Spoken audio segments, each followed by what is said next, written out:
কোচবিহার শহরের 11 নং ওয়ার্ডের নিউ কদমতলা দেশবন্ধু সরণি এলাকায় পুত্রের হাতে খুন পিতা। ঘটনাস্থলে উপস্থিত কোচবিহার পুলিশ সুপার দ্যুতিমান ভট্টাচার্য। শনিবার দুপুরে চাঞ্চল্যকর এই ঘটনায় বাবাকে খুন করার অভিযোগে এক কিশোরকে গ্রেপ্তার করল কোচবিহার কোতোয়ালি থানার পুলিশ।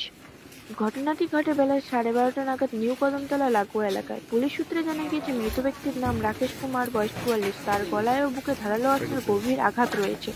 প্রাথমিক তদন্তে অনুমান, রান্নাঘর থেকে ছুরি নিয়ে বাবার উপর হামলা চালায় অভিযুক্ত ছেলেটি।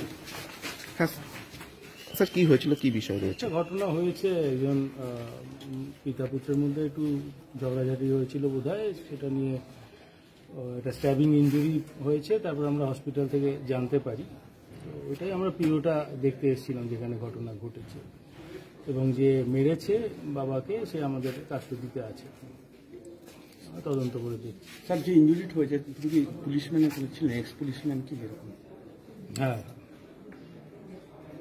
কতদিন আগে রিটায়ার করেছিলেন? এখনই বলা যাবে না, তদন্ত করে দেখতে হবে। পুলিশ জানিয়েছে, এবারে উচ্চ মাধ্যমিক পরীক্ষা দিয়েছে ওই কিশোর। বাবার কাছে টাকা চেয়েছিল সে, তা নিয়ে ব্যবসা শুরু হলে আচমকায় ছুরি দিয়ে বাবাকে আঘাত করে। ঘটনার পর নিজেই রক্তাক্ত অবস্থায় বাবাকে হাসপাতালে নিয়ে যায় সে, যদিও চিকিৎসকরা রাকেশ বাবুকে মৃত ঘোষণা করেন।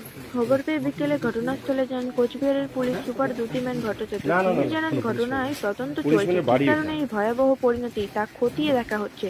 অভিযুক্ত ছেলেকে হেফাজতে নিয়ে জিজ্ঞাসাবাদ শুরু হয়েছে।